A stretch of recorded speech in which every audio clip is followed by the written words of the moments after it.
তাবুক যুদ্ধে যাওয়ার জন্য নবীজি যখন আদেশ দিলেন, আব্দুল্লাহ বিন উবাইয়ের সাথে যে সকল মুনাফিক ছিল তারা গোটা মদিনায় রটাতে লাগলো, মুহাম্মদের সাথীরা এবার যদি তাবুক যুদ্ধে যায় কেউ আর ফিরে আসতে পারবে না, কারণ রোমান বাহিনী বড় শক্তিশালী বাহিনী, সেই সময়ের বিশ্বের সুপার পাওয়ার, এরা সবগুলাকে কচুকাটা করবে অথবা বন্দী করে নিলে রোম সম্রাট তাদেরকে বন্দী করে অন্য দেশে নির্বাসনে পাঠায় দিবে।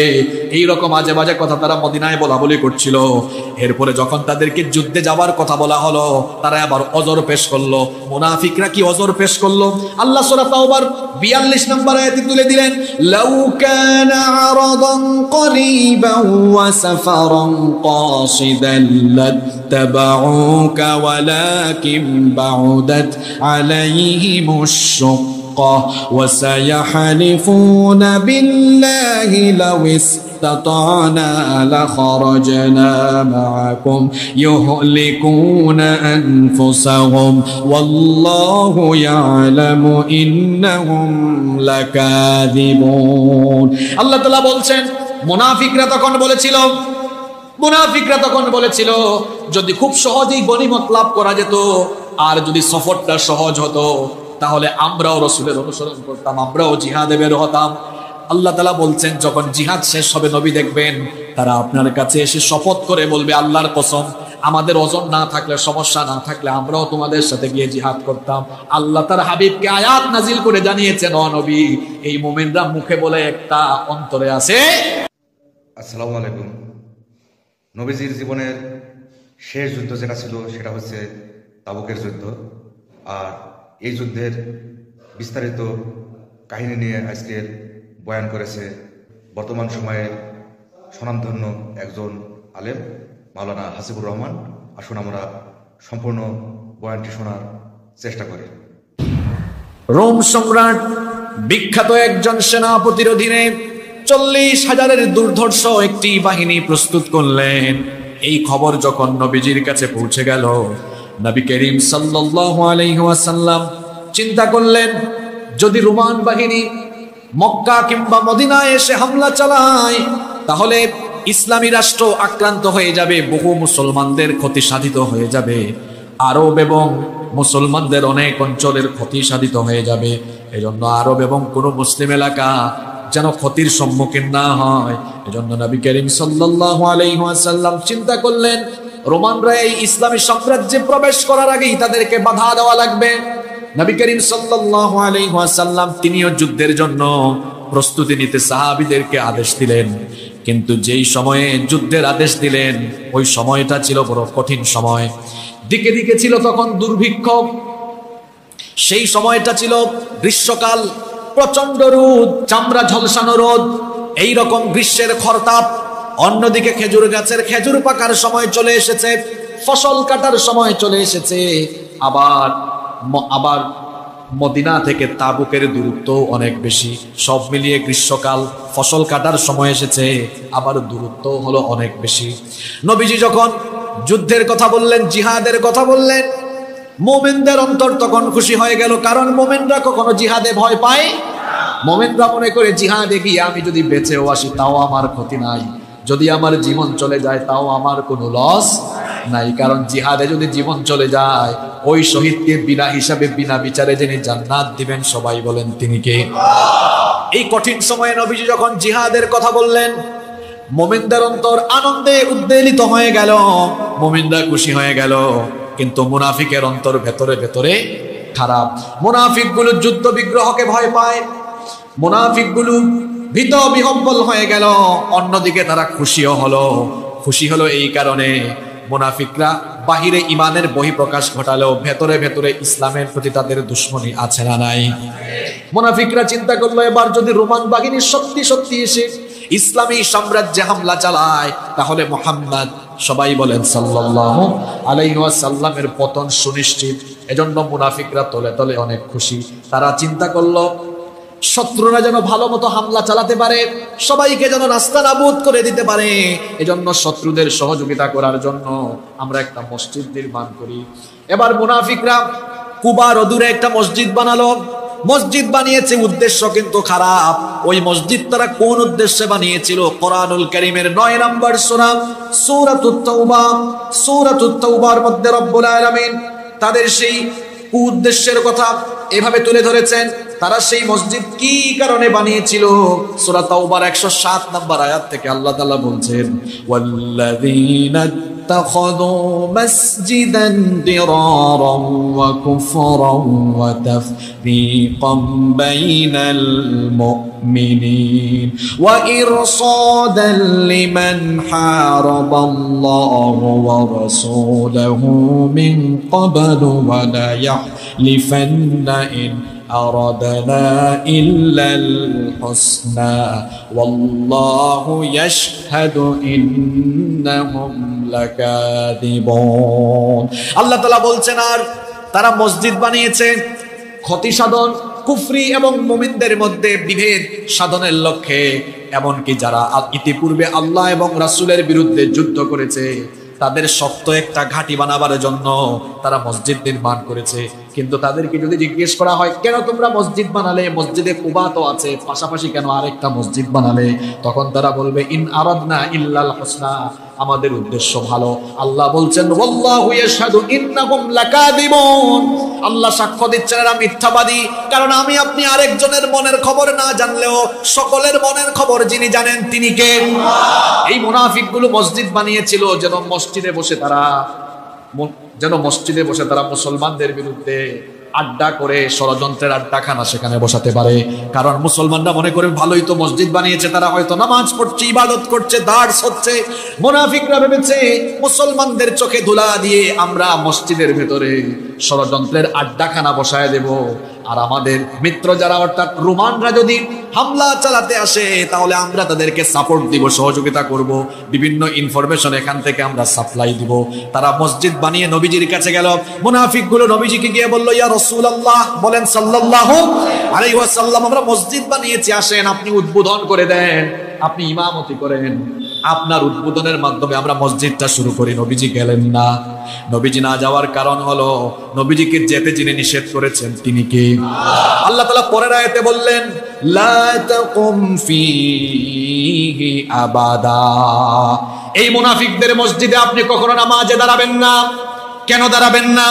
এরপরের অংশে আল্লাহ বললেন, লা মাসজিদুন উসসিসা আলাত তাকওয়া মিন আউওয়ালি ইয়াউমিন আহাক্কু আন তাকুমা ফীহি রিজালুন ইউহিব্বুনা আন ইয়াতাতাহহারু ওয়াল্লাহু ইউহিব্বুল মুতাতাহহিরিন। আল্লাহ তাআলা বলছেন, ওগো আমার নবী, এদের মসজিদে আপনি সালাতে দাঁড়াবেন না। কারণ প্রথম দিন থেকে যে মসজিদের ভিত্তি স্থাপন করা হয়েছে তাকওয়ার উপর, ওই মসজিদে সালাতে দাঁড়ানোর সবচাইতে বেশি হকদার হলেন আপনি। কারণ তাকওয়ার উপরে প্রতিষ্ঠিত মসজিদ, ওই মসজিদে এমন সব লোকেরা থাকে, ফীহি রিজালুন ইউহিব্বুনা আন ইয়াতাতাহহারু, সেখানে এমন লোকেরা থাকে যারা পবিত্র থাকে, ভালোবাসে, পবিত্র থাকে, পছন্দ করে। আর পবিত্র বান্দাদেরকে যিনি পছন্দ করেন সবাই বলেন তিনি কে? নবীজি গেলেন না। নবীজি বললেন, আমি আগে তাবুকের অভিযান থেকে আসি, তারপরে যাব। তাবুক অভিযানের খবর পেয়ে মুনাফিকরা খুশি। এখন মুসলমানদেরকে রোমান বাহিনী নাস্তানাবুদ করে দিবে। নবী করিম সাল্লাল্লাহু আলাইহি ওয়াসাল্লাম মুমিনদেরকে প্রস্তুতি নিতে বললেন। যেহেতু লম্বা সফর, যুদ্ধে যাওয়ার জন্য, জিহাদে যাওয়ার জন্য রসদের দরকার, এজন্য নবীজি সাহাবীদেরকে বললেন, ধনী ধনী সাহাবীদেরকে বললেন, যার যা সম্পদ আছে দুহাত ভরে দান করতে থাকো। নবী করিম সাল্লাল্লাহু আলাইহি ওয়াসাল্লাম সাহাবীদেরকে বললেন, বুখারীর বর্ণনায় হাদিস এসেছে, মান জাহাজা জাইশুল উসরাতি ফালাহুল জান্নাহ।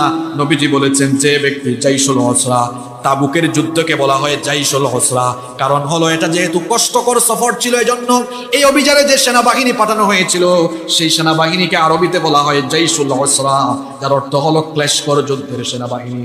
নবীজি বলেছেন, মান জাহাজা জাইশুল উসরাতি ফালাহুল জান্নাহ, আমার যে সাহাবী জাইশুল উসরা অর্থাৎ তাবুকের যুদ্ধের প্রস্তুতির জন্য দান করবে, আল্লাহ তাআলা তার জন্য জান্নাত রেখে দিয়েছে। কিন্তু যারা গরিব মুসলমান ছিলেন, দুর্বল মুসলমান ছিলেন, যাদের টাকা পয়সা নাই, তারা তাবুক যুদ্ধে দান করতে পারলেন না, এজন্য তাদের মন খারাপ, তাদের মনটা খারাপ হয়ে গেল।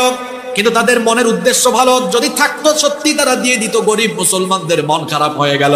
আল্লাহ বললেন, যাদের দান করার সামর্থ্য নাই, গরিব মুসলমান দান করতে পারো নাই, তো কি হয়েছে? তোমাদের উপর আল্লাহ নারাজ নন, তাদের উপরে খুশি যিনি তিনি কি?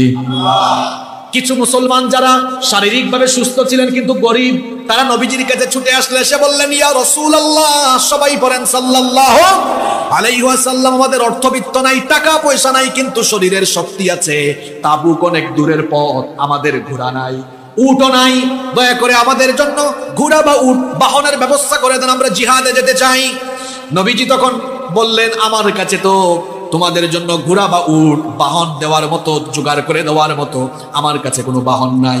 এই কথাগুলো আল্লাহ পরের আয়াতে তুলে দিয়েছেন। আল্লাহ তাআলা বলছেন, ওয়ালা আলাল্লাযীনা ইযা মা আতাউকা লিতাহমিলাহুম কুলতা লা আজিদু মা আহমিলুকুম আলাইহি তাওয়াল্লাউ ওয়া আ'য়ুনুহুম তাফীদু মিনাদ الدمع حزنا ألا يجدوا ما ينفقون আল্লাহ তাআলা বললেন, তাদের জন্য কোনো অপরাধ নেই যারা আপনার কাছে এসেছে, এসে বলেছে আমাদের জন্য বাহন জোগাড় করে দেন। আপনি তখন তাদেরকে বলেছেন, আমি তো তোমাদের জন্য বাহন জোগাড় করে দিতে পারবো না, বাহনের বড় সংকট। এই কথা শুনে সেই দুর্বল মুসলমানগুলোর চোখ দিয়ে পানি বেয়ে পড়েছে। তখন তারা মন খারাপ করে চোখের পানি ফেলে ফেলে বিদায় নিয়েছে। আল্লাহ বলেছেন, সামর্থ্য না থাকার কারণে তারা যুদ্ধে দান করতে পারে নাই, বাহন না থাকার কারণে তারা যুদ্ধে যেতে পারে নাই, চোখের পানি ছেড়েছে। তাদের চোখের পানি ছাড়ে দেওয়ার কারণে তাদের উপর যিনি রাজি খুশি হয়ে গিয়েছেন তিনি কি জাতের ইমানদার! অন্যদিকে মুনাফিকগুলো, নবীজি বললেন দান সদকা করো। মুনাফিকদের টাকা পয়সা আছে, দান সদকা করে না। মুসলমানের বেশ ধরে ঘাপটি মেরে থাকা মুনাফিকরা এখনো সমাজে আছে। এরা টাকা পয়সা বিভিন্ন আজে বাজে জায়গায় খরচ করে, কিন্তু যদি বলা হয় আল্লাহর দ্বীনের পথে খরচ করো, এই মুনাফিকগুলো তখন কৃপণতা অবলম্বন করে আছে না নাই? এজন্য আল্লাহর পথে যারা দান করে এদের সম্পদ কখনো ফুরায় না। আল্লাহর পথে যারা দান করে না এদের ধন সম্পদ দুনিয়া আখিরাতে কোনো কাজে লাগে। তাবুক যুদ্ধের জন্য নবীজি যখন ধন সম্পদ চাইলেন, দান করার কথা বললেন, মুমিনরা সবাই দান করলো, মুনাফিকরা দান করলো না। যে সকল সাহাবীরা বেশি বেশি দান করলেন, মুনাফিকরা তো নিজে দান করলো না। দান না করে বলতেছে, যারা বেশি বেশি দান করছে তারা রিয়া, মানুষ দেখাবার জন্য দান করেছে। দেখবেন এই ধরনের ঘাপটি মারা মুনাফিক আমাদের সমাজেও আছে। মানুষ যখন ভালো কাজে দান করে তখন সে নিজে দান করে না, এরা মানুষ দেখাবার জন্য এগুলা করে, আছে না নাই? তাবুক যুদ্ধে যাওয়ার জন্য নবীজি যখন আদেশ দিলেন, আব্দুল্লাহ বিন উবাইয়ের সাথে যে সকল মুনাফিক ছিল তারা গোটা মদিনায় রটাতে লাগলো, মুহাম্মদের সাথীরা এবার যদি তাবুক যুদ্ধে যায় কেউ আর ফিরে আসতে পারবে না, কারণ রোমান বাহিনী বড় শক্তিশালী বাহিনী, সেই সময়ের বিশ্বের সুপার পাওয়ার। এরা সবগুলাকে কচুকাটা করবে অথবা বন্দী করে নিলে রোম সম্রাট তাদেরকে বন্দী করে অন্য দেশে নির্বাসনে পাঠাইয়া দিবে। এইরকম আজে বাজে কথা তারা মদিনায় বলা বলি করছিল।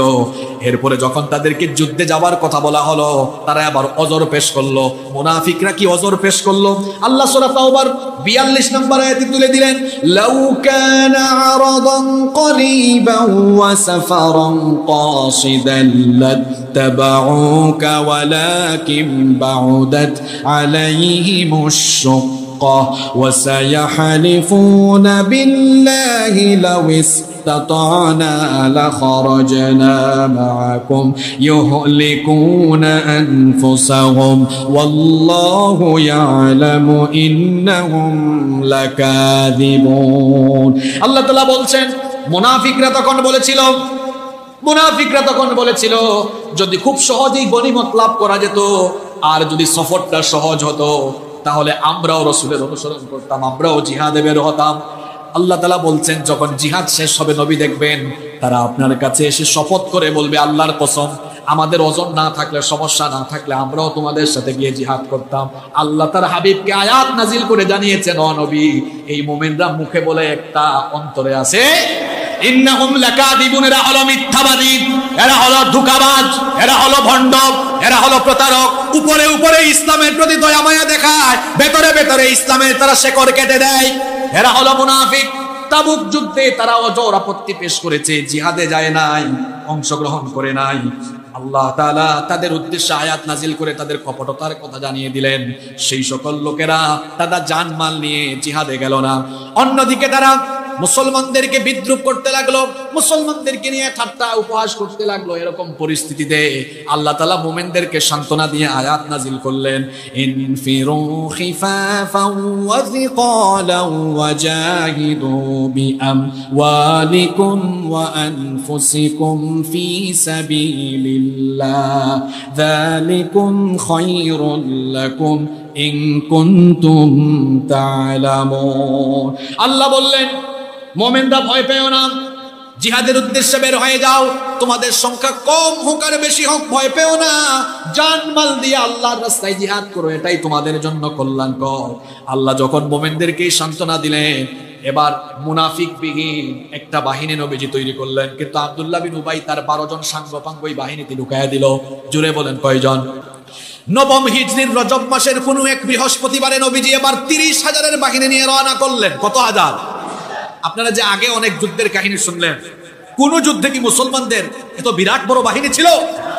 এটা ছিল রাসূলের জীবনের শেষ যুদ্ধ, শেষ অভিযান, এবং এটাই ছিল রাসূলের জীবনের সবচাইতে বড় সেনাবাহিনী নিয়ে অভিযান। আল্লাহু আকবার।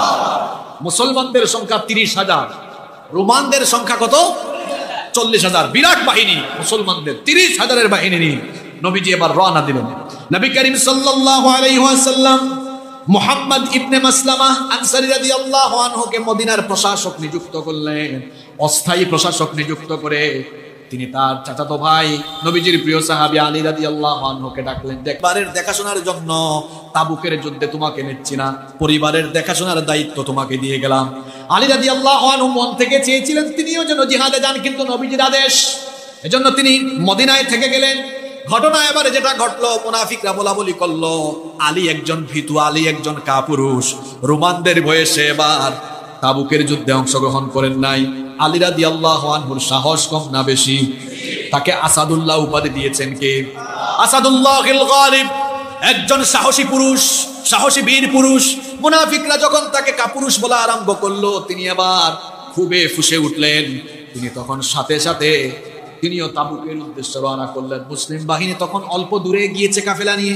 তিনি গিয়ে যখন কাফেলার সাথে শরীক হলেন, নবীজি বললেন, কি ব্যাপার আলী, তোমাকে বললাম মদিনায় থাকার জন্য, পরিবারের দেখাশোনা করার জন্য, তুমি কেন চলে আসলে?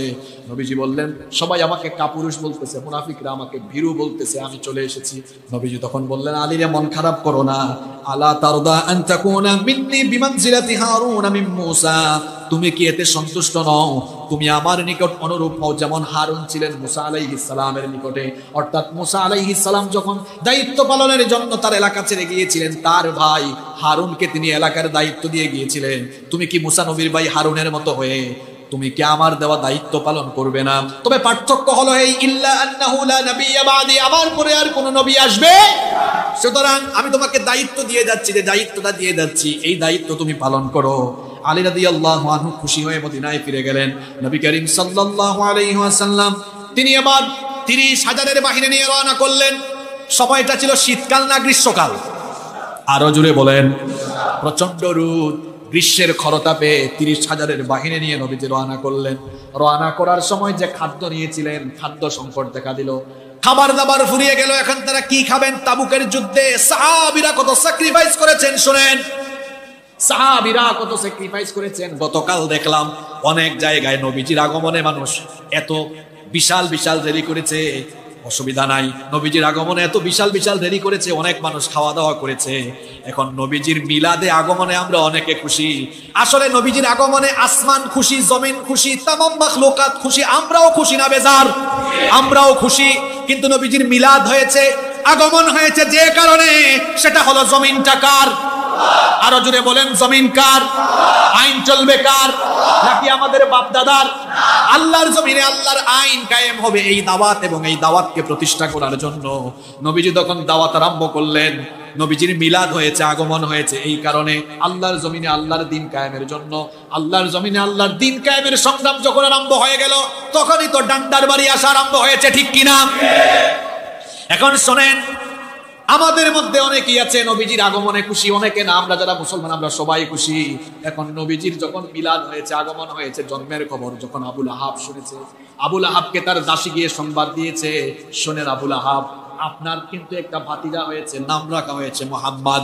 আবুল আহাব এত খুশি হয়েছে, খুশি হয়ে ওই দাসীকে বলল, এত সুন্দর সুখবর দেওয়ার জন্য আজ থেকে তুমি আমার দাসী নও, তোমাকে আমি আজাদ করে দিলাম। আল্লাহু আকবার। তাহলে নবীজির মিলাদে, নবীজির আগমনে আবুল আহাব খুশি না বেজার? আল্লাহ যখন নবীজিকে নবুয়তের দাওয়াত প্রচার করতে বললেন, সাফা পাহাড়ে উঠে নবীজি দাওয়াত দিলেন, আবুল আহাব সেখানে উপস্থিত ছিল। বলল, ভাতিজা, মা জামাতানা ইল্লা লিহাদা, এগুলো বলার জন্য কি এখানে ডেকে নিয়ে এসেছো নাকি? নবীজিকে গালি দিল, বলল, তাব্বাল্লাকা ইয়া মুহাম্মদ, মুহাম্মদ তুমি ধ্বংস হয়ে যাও, নাউযুবিল্লাহ। গালির জবাব হিসেবে সূরা লাহাব নাযিল হলো। আবার তিরমিজির বর্ণনায় এসেছে, একটা পাথর হাতে নিয়ে নবীজির মাথা মুবারক ফাটিয়ে দিল। এই তো সেই আবুল আহাব যে নবীজির মিলাদে খুশি হয়েছে। কিন্তু নবীজি যখন আদর্শ প্রচার করেছেন, আদর্শ প্রচার করে আদর্শ কায়েমের কথা যখন বলেছেন, তখন আবুল আহাব খুশি না বেজার?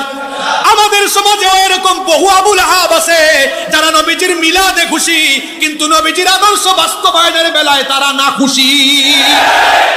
আমরা নবীজির মিলাদেও খুশি, নবীজির আদর্শ মেনে আদর্শ বাস্তবায়নে খুশি, ঠিক কিনা?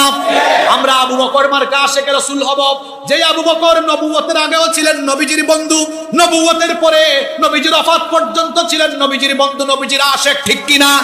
শুধু নবীজির মিলাদে খুশি হবেন, আর নবীজির আদর্শ জমিনে নাই, আদর্শ বিদায় হয়ে যাচ্ছে, সেখানে আবুল আহাবের মতো নাখুশ থাকবেন।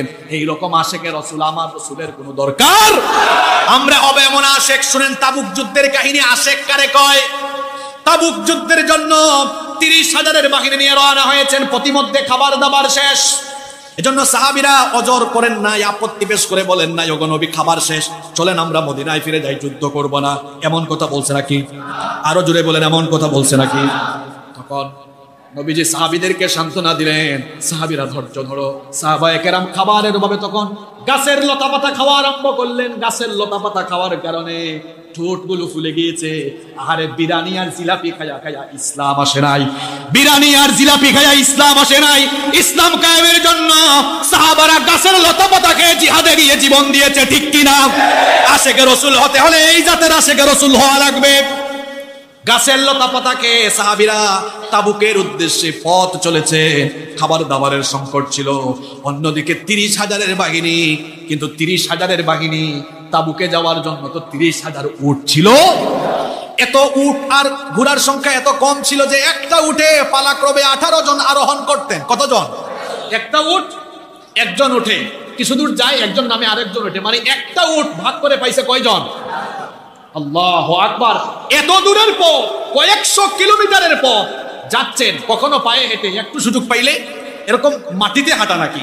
সৌদি আরবে যারা গিয়েছেন, মরুভূমি, পাথরের পথ, পাথুরে পথ, মরুভূমির পথ হেঁটে হেঁটে যাচ্ছেন, আবার গ্রীষ্মের প্রচন্ড তাপ। আল্লাহু আকবার, কি জাতের স্যাক্রিফাইস চিন্তা করেন। খাবার দাবার ফুরিয়ে গেল, আবার গ্রীষ্মের প্রচন্ড তাপে, প্রখর তাপে, প্রচন্ড রোদ, মাথা ফেটে যাওয়ার মতো অবস্থা।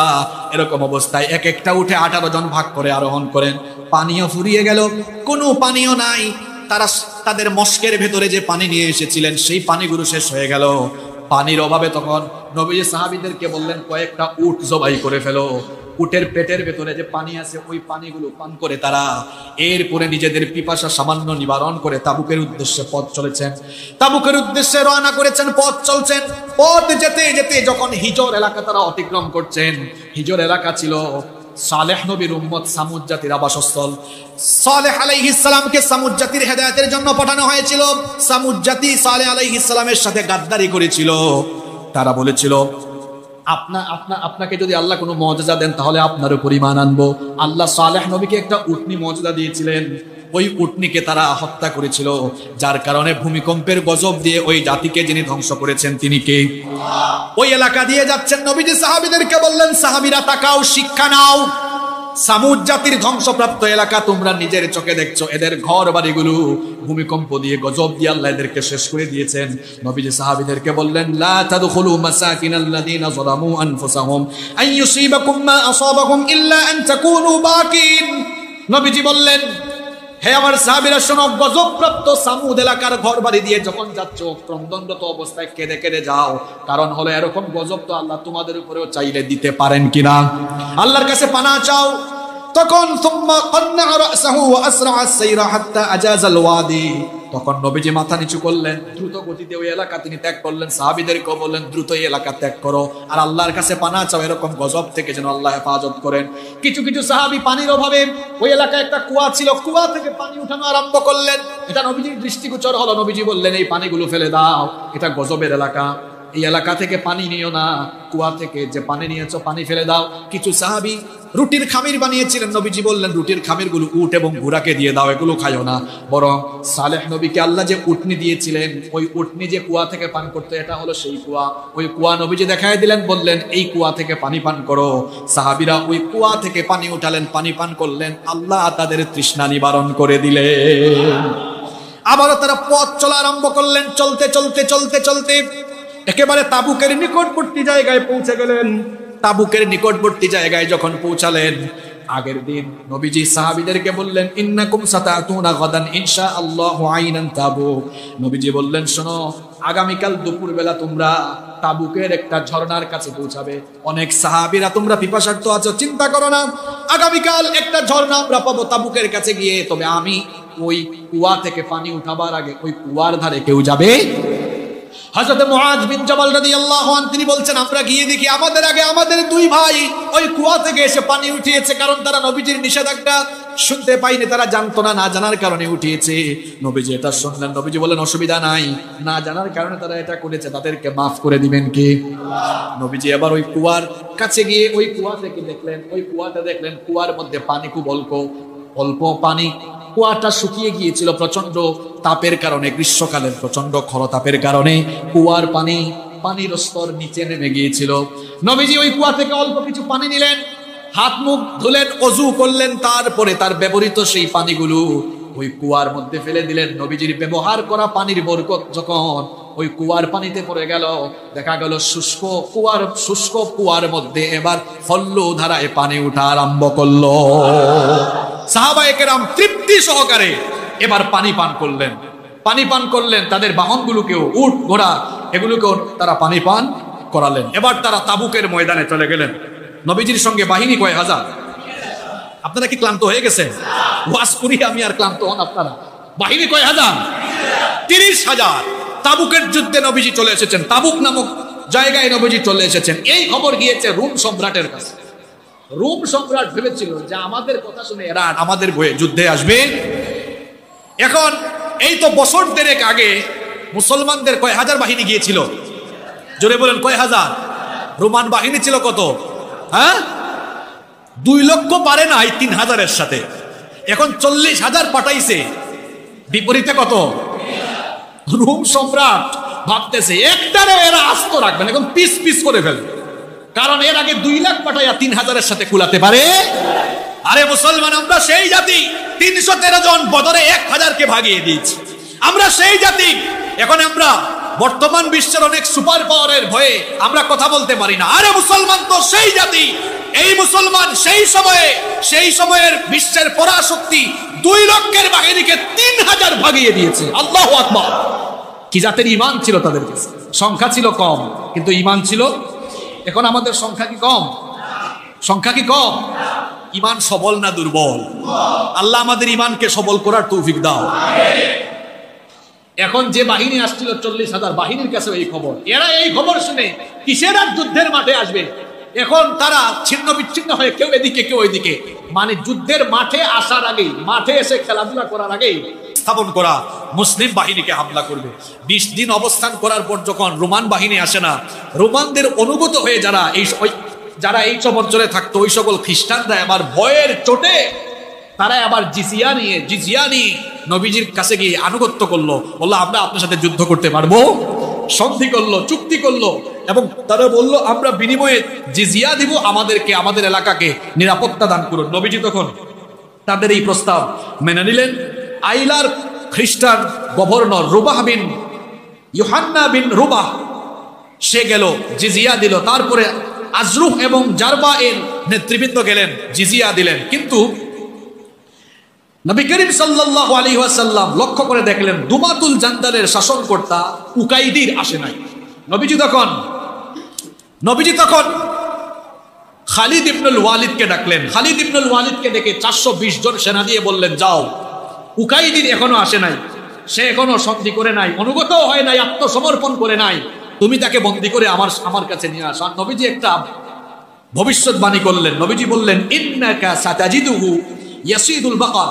খালিদ, তুমি শোনো, তুমি গিয়ে দেখবে যে সে নীল, জঙ্গলি নীল একটা গাভী শিকাররত অবস্থায় আছে, ওই অবস্থায় তুমি তাকে ধরে ফেলবে। খালিদ ইবনুল ওয়ালিদ 420 জনের বাহিনী নিয়ে রওনা হলেন। যেতে যেতে এক চাঁদনি রাতে দুর্গটা পরিষ্কার দেখা যায়, এইরকম জায়গায় তিনি গেলেন। গিয়ে দেখলেন যে দুর্গের যে প্রধান ফটক, সেখানে একটি নীল গাভী জঙ্গল থেকে বের হয়ে দুর্গের প্রধান ফটকে তার শিং দিয়ে গুতাগুতি করতেছে।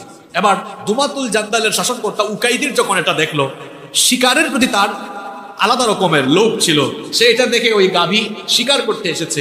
খালিদ ইবনুল ওয়ালিদ এসে দেখলেন নবীজি আমাকে যে ভবিষ্যৎবাণী করেছেন তার হুবহু শতভাগ বাস্তবায়ন আমি দেখতে পাচ্ছি। আল্লাহু আকবার। এই সুযোগে খালিদ ইবনুল ওয়ালিদ রাদিয়াল্লাহু আনহু তাকে বন্দী করলেন। বন্দী করে নবীজির সামনে তাকে নিয়ে আসলেন।